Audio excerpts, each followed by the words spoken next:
Okay, this is going to be a quick walkthrough of the 10 bids auction site. The first thing we're going to start with is we have a nice little rotator here. We can go through and highlight anything that from a monetization standpoint we want to highlight. They also have some showcased items here. These could be featured, or they could also be monetized where someone with an auction is paying to be placed here in a showcased area. Then for these guys, instead, they wanted just the newest auctions. So as each new vendor places an auction up here, it date and time stamps, and then we automatically take just the latest and place them here. Obviously we can show all auctions. Then they wanted some custom graphics here that could go into certain subcategories.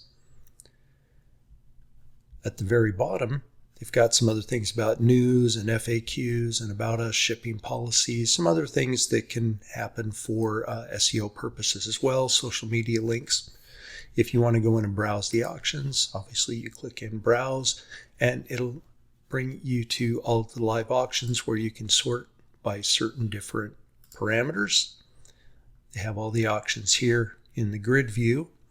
Then you've got the different filters. Obviously, if you want to search for something very specific, you can come in here and search. These guys sell a lot of vintage things and antiques, and so you may want to come in and only look for things of a certain quality. When it goes into the categories, it can show you all the different things. So right now in the dev environment, the data that we have, we don't have a lot of lighters and accessories. It looks like most of what we have is tobaccos, but you know, they've got 6,000 or 7,000 items in here. You can add specific attributes that you want. So obviously attributes are dynamic containers, right? So auction contains pipe, right? So you can come in and see those. And then you can look for things of certain price ranges. So you can see most of the auctions, there are quite a few under $50, and then there's some, you know, all the way up to almost $3,000. And then obviously you can go in and you can see they did not include the brands or fill out the brands with these. But if they put in the brands, it would list all the brands here and they could filter for the brands. You can go into any specific item. Let me see if I can go back to home and if any of these have. Let's see if we go in, look one of the auctions.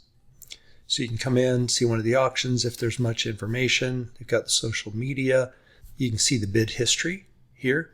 If you like this seller, then obviously you could click on the seller's name and it would filter and look at all the reviews for that seller and filter all their items. You could come in and you can see this particular item has both a buy now price and an ability to place a bid.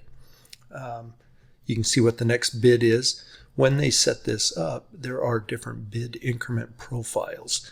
Obviously, you can see if the bid is $15 and the next bid says $16, the bid increment placed for this one was $1 increments. So as soon as a bid is placed, it auto increments the default value, so the next buyer that comes in and sees that bid that would buy would have to bid the next dollar up. You can come into my account and you can see there's quite a bit of information. So if we go in and look, today we look like Johnny Depp.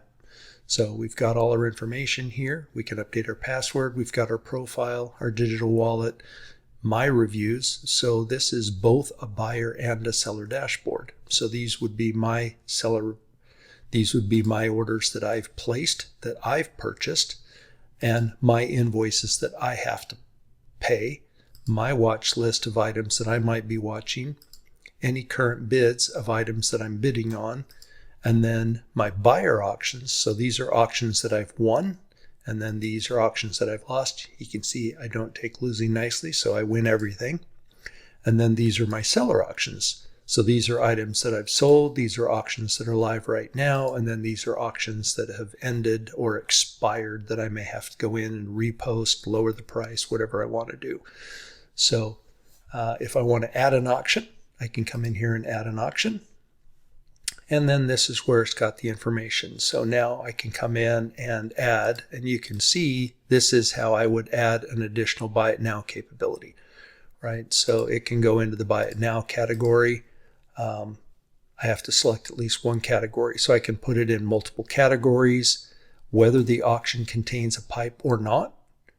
You can see Vermont, it says online sales of pipes are prohibited in Vermont. So if they say yes, and this auction contains a pipe, then obviously that auction will not show up for anybody that visits the site in Vermont. Or I'm not sure exactly, since I'm not a developer, I don't know if they put that restriction so it doesn't display for people that are in Vermont, or when they go to ship to Vermont, it comes up and says, sorry, you can't ship because an item in the cart contains a pipe. My guess is that because I'm down here in Texas, I could be looking for a pipe to send to, a great uncle or something like that for a gift.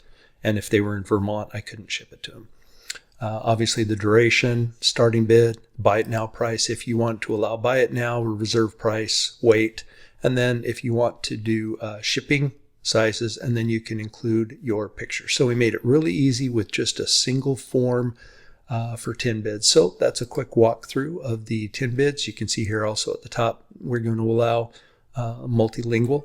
Right now it's in English US, but we're going to put in the language swap up there.